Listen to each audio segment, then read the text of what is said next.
Hello everybody, and welcome to That Bit. This week the top 10 crazy facts about the sitcom 2.5 Men. While some sitcoms are pretty tame, it's to be expected that anything with Charlie Sheen in it has some stories. In the world of sitcoms there's some very specific shows that have achieved a status more akin to cult followers than regular old TV viewership. One of those shows is 2.5 Men. From the first season to the grand finale, these three guys and their bevy of character-rich friends have given us things to smile about. There's nothing that surprises us more than when a sitcom goes through character arcs and plotlines that are more important than just laughing out loud one-liners. Think of Modern Family or The Big Bang Theory. Part of the joy of those shows is the fact that the characters and storylines aren't as predictable as sitcoms of years past. But what goes on behind the scenes?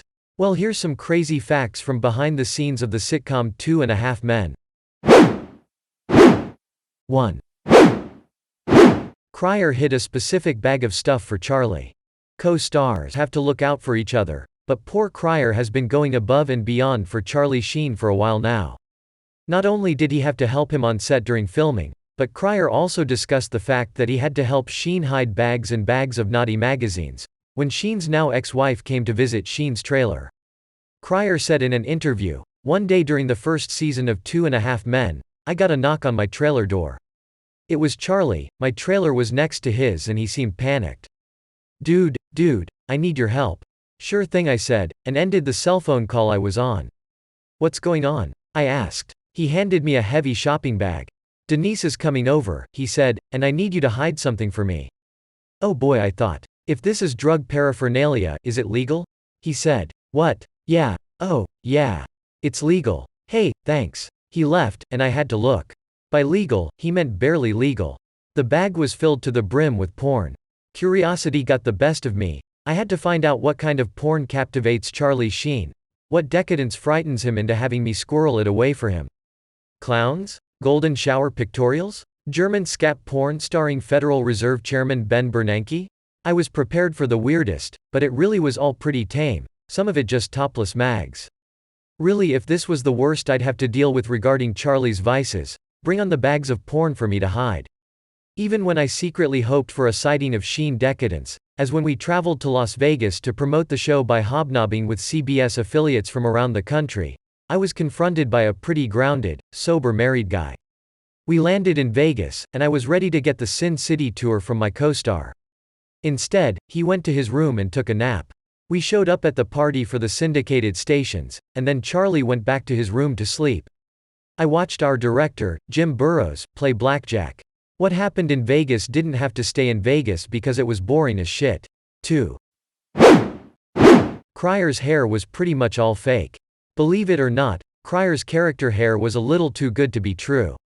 While it might have seemed like he was all natural, according to an interview, the hair in the show is actually painted on. It's kind of like shoe polish, but with something on top to keep it set and safe from unfortunate hand smudges. The magic of television is so powerful, it can produce hair where there is none. 2.5 Men star Jon Cryer revealed that he is nearly bald. The spectacular mane of unruly wonderfulness that he sported back in the 80s, in movies like Pretty in Pink, is gone, and his hair on the hit comedy is actually an elaborate illusion. This is the work of several talented professionals making the most of, like, 4 hairs, he said in an interview. It's amazing, actually, what they can do. I'm not wearing a piece or anything like that, but it's a long, involved process that starts with stuff like shoe polish. That's right. The Emmy-winning actor's hair is painted on. They get a roller-type thing and just whoosh along the top, Crier explained. You have to decide if you're going to go full John Travolta and get the full front in. And then they literally sprinkle powder in from a salt shaker. He was asked in an interview, "What happens to the fake hair when it rains?" "You're out of luck," Crier laughed. "It flattens out and you can get the nice little rivulets going down. But thankfully, your eyebrows will channel down the side." 3. Charlie Sheen has memorization superpowers. This is a story that we almost couldn't believe. Apparently, Sheen has the superpower of memorization. While all actors can memorize, Sheen's skills are incredible. The director of 2.5 Men said in an interview. On take 2, Charlie completely nailed it. Every beat, every line. When he absolutely had to focus, he did.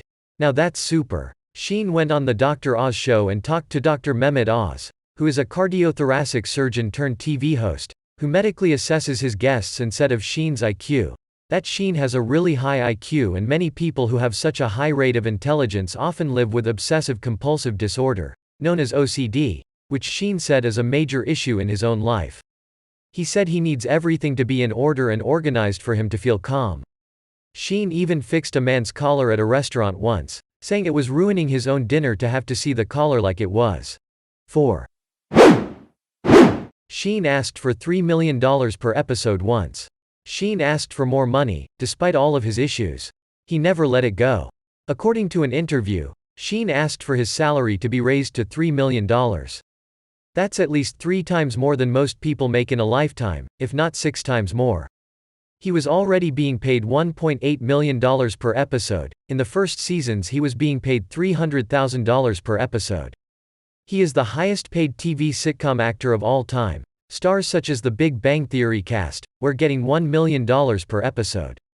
There is only one actor who has ever been offered higher than this, and that was Jerry Seinfeld. He was offered $110 million for a 22-episode deal to do a 10th season of Seinfeld, which would have been $5 million per episode, but he refused to do it as he was not interested in going past his lucky number 9, as he described as being his number. Sheen was not paid the $3 million per episode. Sheen's lawyer demanded the star be paid for the 8 episodes he was cancelled from. When he was fired from the show, it is not known if he was ever paid the $24 million his lawyer was seeking for him. We since found out Sheen's demands for more money was because he was being blackmailed by someone who knew he was HIV positive, which prompted Sheen to do a tell-all interview on national television. He said in this interview that he was suffering from the disease. When asked by the interviewer, was he still paying the blackmailer, Sheen looked back at the interviewer with an inquisitive look on his face and replied, "Not now, I'm not." Sheen has since went on to make an estimated $2 to $4 million per year from the show's reruns, fetching him $20 to $40 million since he left the show. Add that to the $88.5 million he made whilst being on the show, and he has made $108.5 to $128.5 million from his whole involvement with the show. Not bad for a TV actor. 5. He declined the finale. Sheen says many things, which is maybe why we were reluctant to believe him when he got grumpy about not getting to do the finale. He declined the finale, mostly because they wouldn't do it the way he wanted them to. Sheen refused to come back because the production team and director had a different opinion from him. Instead, the director opted for a body double of Sheen to be killed off on his return whilst knocking at the house. Sheen was doing the filming of his Charlie Sheen roast. Steve-O from Jackass, who was a guest on the roast, said in an interview, "After the roast, Charlie invited us all back to his house. His house is a massive mansion as you would expect, and he has a huge bar in his house. We were all there, me, Charlie, Mike Tyson and a few other people, sitting around this bar, and there was a TV above the bar, and while we're all drinking, the 2.5 Men finale is being aired, and the scene where they used a body double and killed Charlie off came on the TV, and right after the bit where he dies on the show, Charlie turns to me and said, 'You know Steve-O, when we go down in flames, we don't fuck around.'" Steve-O said in the interview, "I thought that was a pretty cool thing for him to say after all that had happened to him, to do with the show." 6. The writer was a Roseanne reject. The writer on 2.5 Men was actually a Roseanne writer before landing on this show. While it doesn't come as a surprise when looking at the writing, it is surprising to hear that the writer was taken off Roseanne, which is a well-written show. Laurie spent 2 years working on Roseanne. It was one of his earlier writing gigs. Before joining Roseanne in 1990, he wrote for My Two Dads and created storylines for Fraggle Rock and Charles in Charge. Roseanne, by that point, was already a hit, and joining the writing team was kind of a big deal. Still, things didn't go well. According to an interview, Laurie left the series after 2 years due to creative differences. 7. Charlie Sheen and Jon Cryer switched roles. Sure, actors get cast in parts that are totally unlike them all the time. But in this case, the parts ended up getting switched around to suit the actors. Sheen and Crier were originally set to play the other one's role, but Crier so naturally fitted the part that we've seen him in now. Sheen certainly fit his role too. As Alan is a busybody who gets people tangled up in his problems, and Charlie is laid back and gets all the ladies, in reality Charlie Sheen fits the role of Charlie even though producers didn't see it that way. But after Crier decided he would play Alan much better and discussed this with the producers then decided to go with what the two stars had decided, and it was ultimately the right choice for the show, as Charlie would have made a terrible Alan, and Jon would have made a terrible Charlie. 8.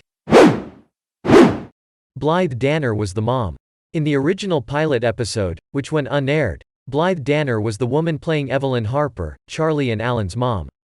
While Danner suggests that there was a falling out between her and the show runners that was responsible for her role being recast, the powers behind the show claim that Danner was trying to make changes to the show and that kind of input wasn't received all that well. One of them went on to say, "Blythe is a wonderful actress who was put in a part that was not a good fit for her." After Danner's dismissal, Holland Taylor was cast as the Harper mom and the pilot was rewritten and reshot. 9. Hugh Grant was meant to replace Charlie Sheen.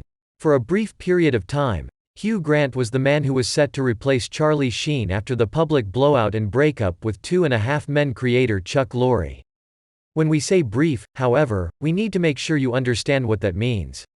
In this case, it means roughly 2 hours. When Grant was offered the role, he hummed and hawed over the offer before he finally accepted. Lorre contacted Jon Cryer to tell him the news at shortly after 9 a.m. Crier was skeptical because he had heard differently, but Lorre assured him that Grant was fully on board. Then, about 2 hours later, Lorre reached back out to Crier and said that Grant was out. Apparently, the British star wasn't too keen on signing on to the show long term, so he decided against it.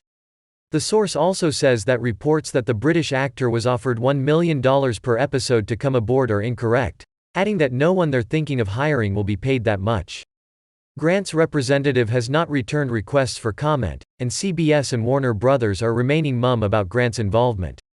The About a Boy star joins Rob Lowe and John Stamos among the handsome fellows whose names have been linked to 2.5 Men, all to no avail, since Sheen was kicked off the show. 10.